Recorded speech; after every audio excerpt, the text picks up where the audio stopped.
সম্মানিত মুসলিম কেরাম, মুরব্বিয়ান আইজাম, মুসলিম সচ্ছলা মহিলা পর্যালিস্টিন আমার প্রধান সকলের প্রতি আমি গুণাগারি সালাম আসসালামু আলাইকুম ওয়া রাহমাতুল্লাহি ওয়া বারাকাতুহু। ওয়া আলাইকুম আসসালাম ওয়া রাহমাতুল্লাহি ওয়া বারাকাতুহু।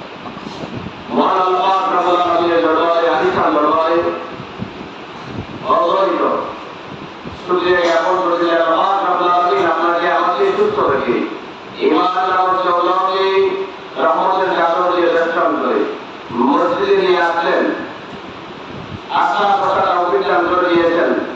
ওই আল্লাহ রাব্বুল আলামিনের শুকরিয়া আদায় করতে আবারও আওয়াজ করে বলে আলহামদুলিল্লাহ। আলহামদুলিল্লাহ। আমি গত দোয়ারে বলছিলাম ইনশাআল্লাহ এর দোয়ারে প্র্যাকটিক্যালি নামাজ শিখাই দিতে কথা বলবো। আল্লাহ রাব্বুল আলামিন যেন তৌফিক দান করেন, আমি গুনাহগারকে বলার তৌফিক দান করেন এবং আপনাদেরকে শোনার তৌফিক দান করেন। সকল বলে আমিন। আমি আমার মুসলিমদের উদ্দেশ্য করে বলবো, যারা এখনো বাহিরে রাস্তাঘাটে সময় করছেন, পানি বলে আছেন, অতি দ্রুত চলে আসুন। ইনশাআল্লাহ শিক্ষণীয় বিষয়।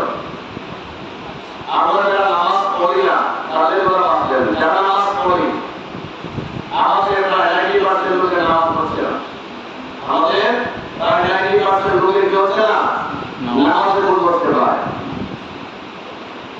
এই জন্য মাসালাগুলো জানা দরকার, মাসালাগুলো বোঝা দরকার। আমরা অনেকে জানি কিন্তু প্র্যাকটিক্যালি এটাকে আমাদের মধ্যে উদ্ভাবন করতে পারি না, প্র্যাকটিক্যালি আমাদের মধ্যে চালু করতে পারছি না। এই জন্য